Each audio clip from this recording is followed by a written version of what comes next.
Those first dark steps toward the unknown. Horns of fire close to combat the great beasts of the night and the thumping inner hell of fear. Crisp and crackling, fractured and frayed as the splinters rain down on the far reaches. There are those who go, who must, as their being demands the end of routine and the outline of shapes and sizes foreign to the retina. Danger close, yes, defined by complacency, laziness, and the safety of the screen, the neighborhood, and the pattern of falling stocks. There is more if you choose to look, choose to go, and choose to see.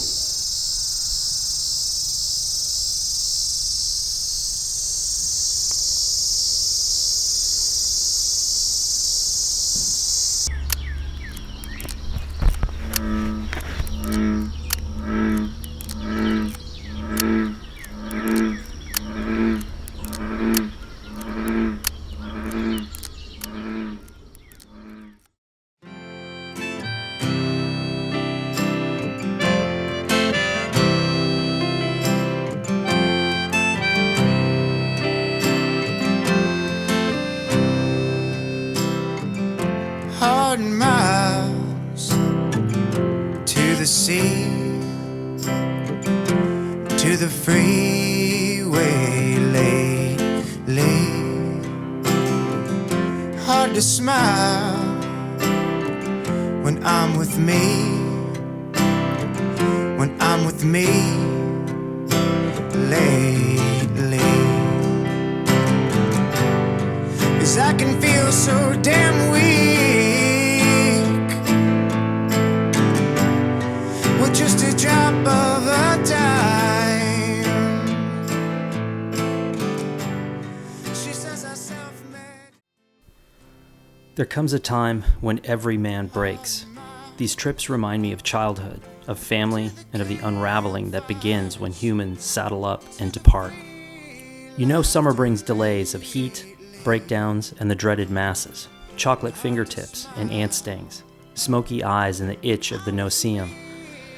You hope for the best, but you know at some point there will be a choking bottleneck of unintended consequence. And when you get lucky and you hit that tarmac lotto and manage to miss a moment like this, you pay your respects and try not to gloat. Outside, phone in hand, vehicle shut off to save gas as you assess the softness of the median. Escape routes, water supply, and tranquilizers will all run low. What will survive, in abundance, is the time to reflect. Eyes closed and thinking of Dad, his contempt of the RV, his contempt of crowds and the contempt of all things edgy and unknown. And one by one he folded, caved, and joined them all, his sweat-soaked face a reflection of pride, anger, and frustration. My brother's tape recorder like a serpent around our necks, taking down the laughter and the chaos. He tried, he did his best, and that's all that matters.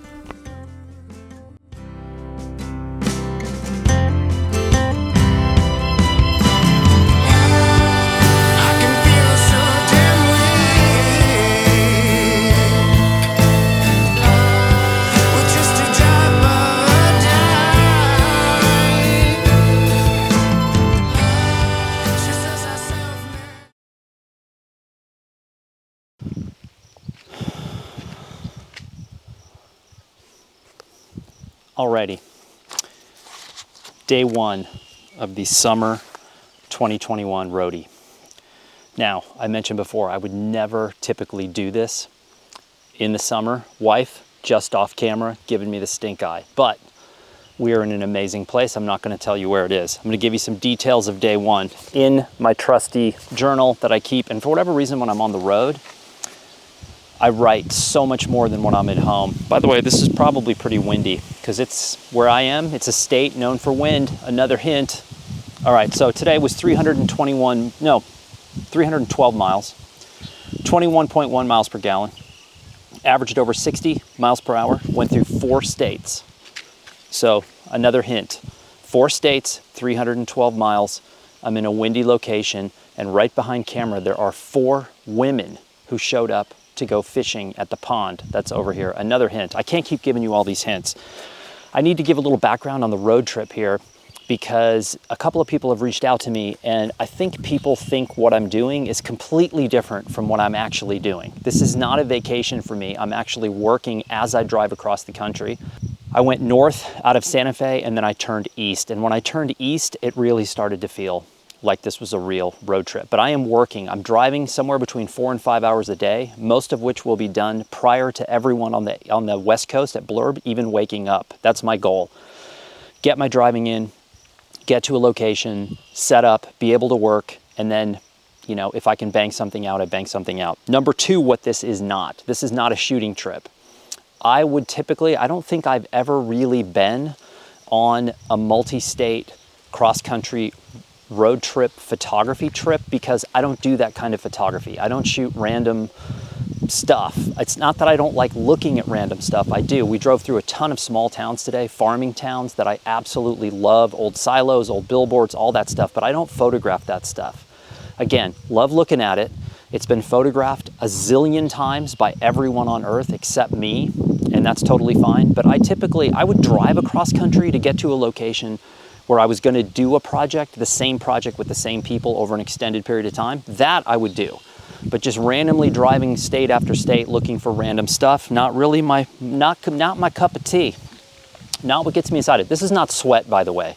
I soaked my buff in the water pump over there, and I think hopefully this mic works. I will have 6 days between bases on this trip. So I will go from where I was in Santa Fe, I will go 6 days before I get to a base, which is either a friend's house, an acquaintance house, a hotel, an Airbnb, somewhere where I can recharge everything if I need to. I could do laundry, I can buy food, I can resupply. Typically 6 days, and then I'll do 6 days at a base, and then I'll go out for a couple more trips. So today, 4 states, 312 miles.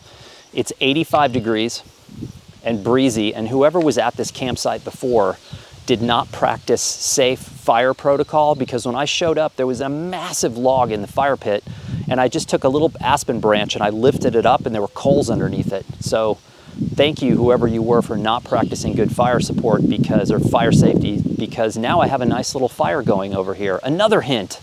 Did I say aspen? No, it's a little place where the beer flows like wine and beautiful women instinctively flock like the salmon of Capistrano.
Yes, we are 8 or 9 days into this trip. I am as far east as you can possibly get without driving the van into the Atlantic Ocean.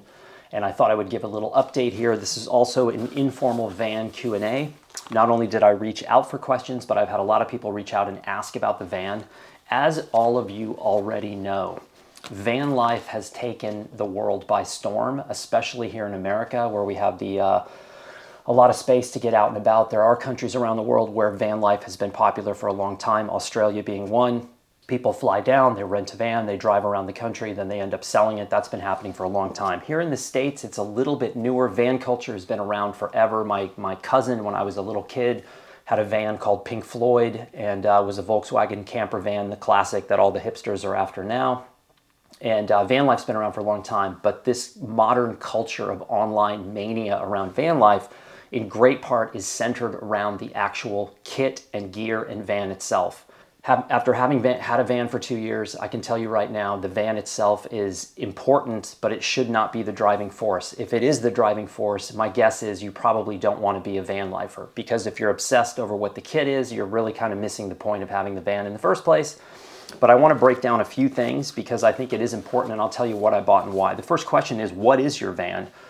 I drive a 2019 Dodge ProMaster 1500 136 high roof, and the 136 is a designation of the short wheelbase, so they make a longer version of 159 that has about 4 feet more room inside the van. I wanted a van that I could park in any parking spot, that I could drive around town like a regular car, which is what I do. It's my everyday car in Santa Fe, or my bicycle, or soon to be my motorcycle will take some of the replacement. But the van is a car that I can drive and park anywhere. That's why I wanted it. Secondarily, the engine and the transmission in the ProMaster has been around for over a decade in Europe. It is a tried and true system. It is very simple, very basic, and every small town in America, for the most part, has a Dodge dealer. And this van can be serviced. Oh, that's the air conditioner kicking on. I would have done this film outside, but it is really hot and really humid, so you get to suffer with the AC coming on from time to time. The 1500 is basic. You can get it serviced. You don't need a certified technician. I'm getting it serviced in Maine here in a couple of weeks. It's very basic and easy to do. Some of the other vans that are available out there, the Transit is enticing because it's all-wheel drive. The new Transit is all-wheel drive. It is probably the singular most ugly van I've ever seen in my life, the Ford Transit, but I would still get it because if the all-wheel drive is applicable, and it is for me because living in New Mexico, you're going to use it all the time. And the third real option for vans these days, Nissan makes one, but I've only seen a couple on the road, is really the Mercedes Sprinter van, which is a beautiful machine. It's incredibly expensive. That's the downside. It's more expensive to maintain. It's more expensive to repair. So I went with the Dodge. And lastly, I went with the Dodge because the rear section of the van is a complete squared off box. I can sleep perpendicularly inside the ProMaster, and I cannot do that in the Sprinter. I'm not sure about the Transit, but I have no plans on buying a new van anytime soon. So I am very happy with the Dodge. It gets about, so I've done 2,300 miles so far on this trip. I will probably do 5,500 by the time I get home.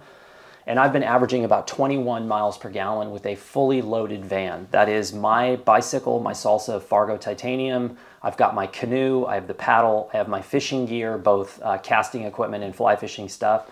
I've got all my clothes, my wife's clothes, all my wife's jewelry supplies where she's making stuff on the road and selling stuff on the road from time to time. And we have all of our food, all of our water, our shower. I've got hiking stuff. What else do I have in there? I've got my solar generator. I've got all of my camera kit, which is a stack about this high, a big bin, and a Tenba backpack and an Atlas backpack that are filled depending on what I'm doing. So the van is loaded and I'm still getting 21 miles a gallon. So that to me is pretty decent, and the van is also very comfortable to drive. It drives like a regular car, except you're sitting up much higher, and the front windscreen is as big as any vehicle I've ever driven, and it's like driving around looking through an IMAX film. I really enjoy it. Mileage, okay, I already said. The question number 2 was, why did I get the ProMaster? I covered that. Question 3, the mileage, about 21, fully loaded. Question 4, what I had inside, bikes, canoes, fish. The only thing I'm going to add, I've been toying with for quite a while, is adding a full-length roof rack on top with a ladder up the side. And I think if we do Alaska, if we do all across Alaska, Canada at some point, I may end up having to do that just to free up some space inside. The problem is those roof racks are $3,000, or $3,500 if you throw in the ladder, closer to $4,000 with tax and all in. That's pretty expensive. And one of the things that you realize very quickly on the road is how little you actually need. The van is kind of a nice little discipline system for when you get back to your house and realizing how little you actually need in your house. as well as your van. So the van is a really interesting thing. Even the duffel bag, and we have 2 Patagonia duffel bags. I've had them forever.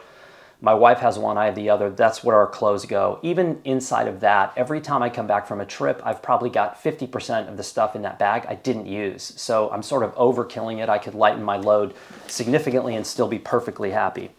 The van is about where the van takes you and about what you do when you get there. It's not about the van itself. I think, obviously, if you want to drive views and traffic on YouTube, you talk about the van itself and you go agonizing detail. Okay, a lot of questions about the inside of the van. So this would be question 4 or 5. The inside of the van was designed and built by a company called Wayfarer out of Colorado Springs, and that's W-A-Y-F-A-R-E-R, Wayfarer, or something like that. You'll look it up. Wayfarer vans out of Colorado Springs. This is why I did that. There are 1,000 companies now who are doing van builds. Some of them look like apartments in Manhattan. Some of them look like a hippie compound in Northern California. You can get whatever you want these days. Here's why I did what I did. I went with Wayfarer for very specific reasons. One, they do the floor, the ceiling, the walls with insulation and surfaces. Then they do a sleeping platform, what they call a wheelie box in the back, which is storage, a small storage box in front where I keep my generator, and a small galley. The entire system can be removed with 1 socket wrench and 1 socket. So if I need and want to turn the van back into a cargo van, I can do it very quickly, and that's something I've done to move furniture. I didn't see any other system out there that was modular like that I could move and change and morph. If I just want the sleeping platform, or let's say that I want to travel at some point with my motorcycle inside, I can take the sleeping platform out, put the moto right down the middle. There's plenty of hooks for tie downs, and I've got my bike in there. There was no other system I found out there like that. Plus, the whole thing installed in 3 hours. So the day that I bought my van, 3 hours later, the entire build was done, and that night I was camping in it. So I've seen people spend a year and a half doing these absolutely gorgeous interiors on their vans, and I have a great appreciation for that, but I knew it was not something that was going to work for me. And here's the second reason. I already mentioned this before. Inside the van, I have 2 29er mountain bikes, a canoe, fishing equipment, all of my outdoor stuff, my climbing stuff, all of that is in the van. When I see a lot of these vans that are built out like apartments inside, most of the time, the person who's doing the van life films or channel doesn't seem to exercise. There's no bike, no canoe, no fishing stuff, no hiking stuff, no nothing. So I don't know exactly what they're doing out in the van other than just exploring, which is awesome in itself. But for me, the outdoor activities is a huge part of my life. And so on this trip already, I've fished in multiple locations, I've canoed, we have kayaks, we have all this stuff that we're doing. In the next 2 weeks, it'll probably get even more intense because I'll be around those locations. So I needed a van that was practical, that I could build and unbuild in 3 hours, and that would hold all of the outdoor stuff that I need.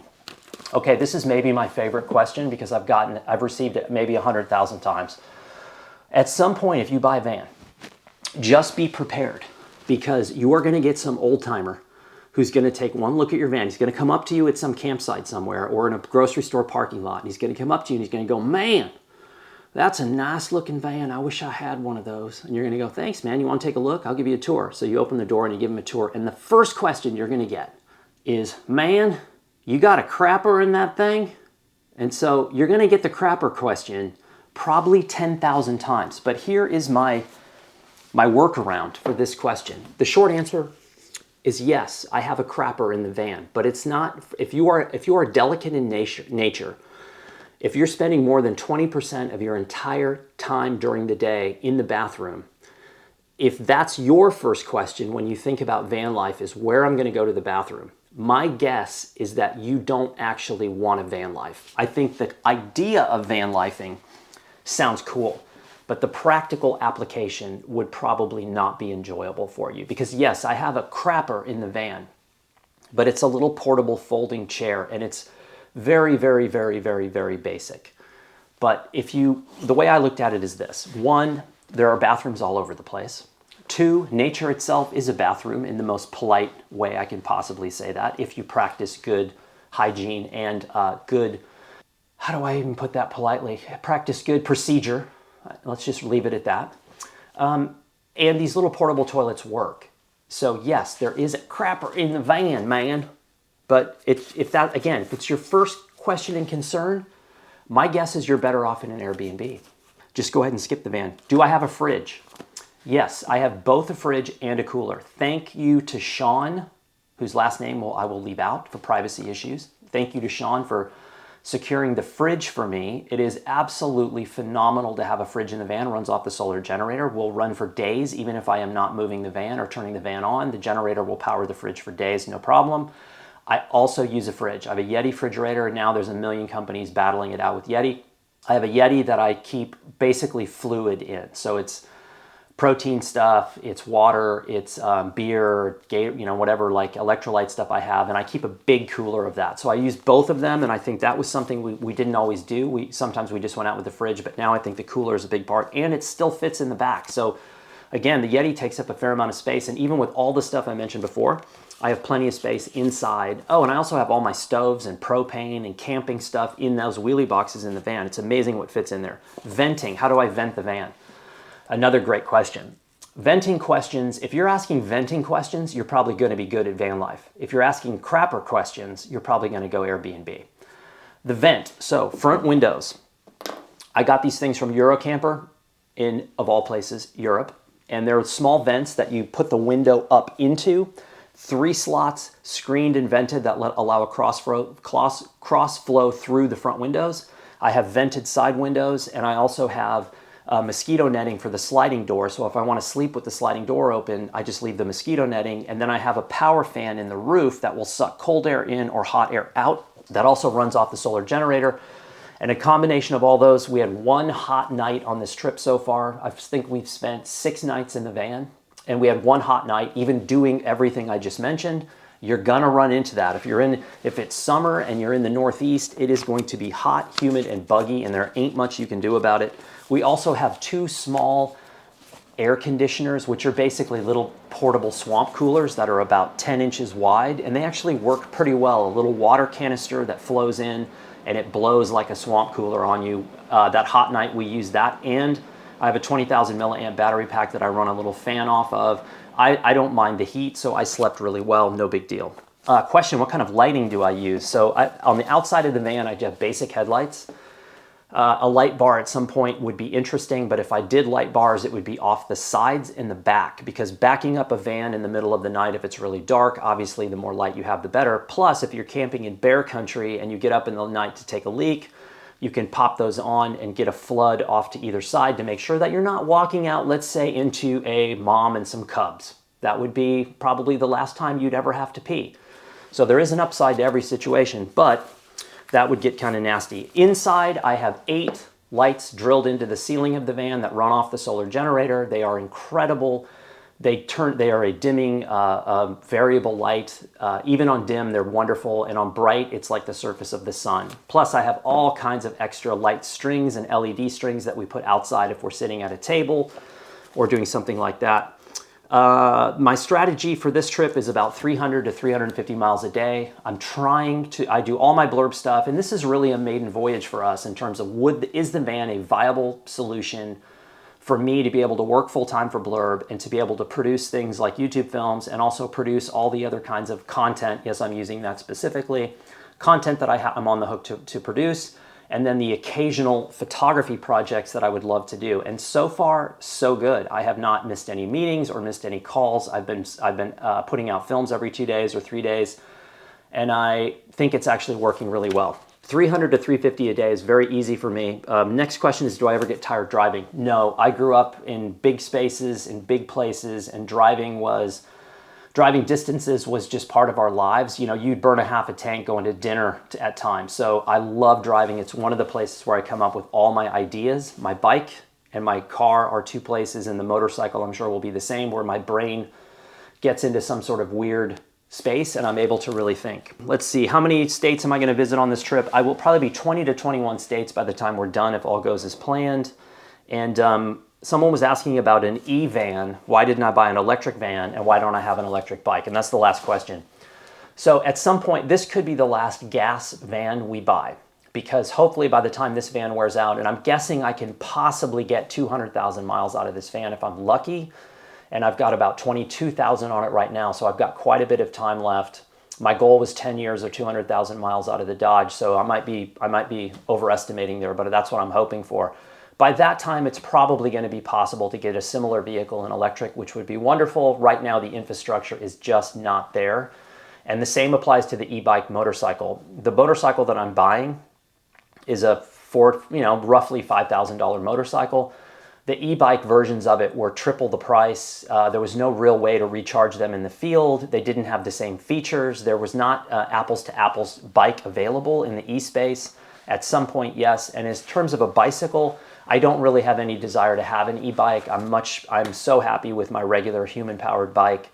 And if you want an e-bike, that's fine. My wife wants one, and I can see definite advantages to those. But I love the bike that I have, and I don't really need anything else. And I like the idea that it isn't battery powered, because I'm more than capable of powering it on my own. And I love the fact that I don't have to plug it in and burn coal to charge my bicycle, which is basically what you're doing in a lot of places if you're running an electric car or an electric motorcycle, and you're plugging it into the wall. That power's coming from a coal-powered power plant, and so it's kind of weird. I still, again, not anti-electric, definitely love them, cannot wait for us to have more options.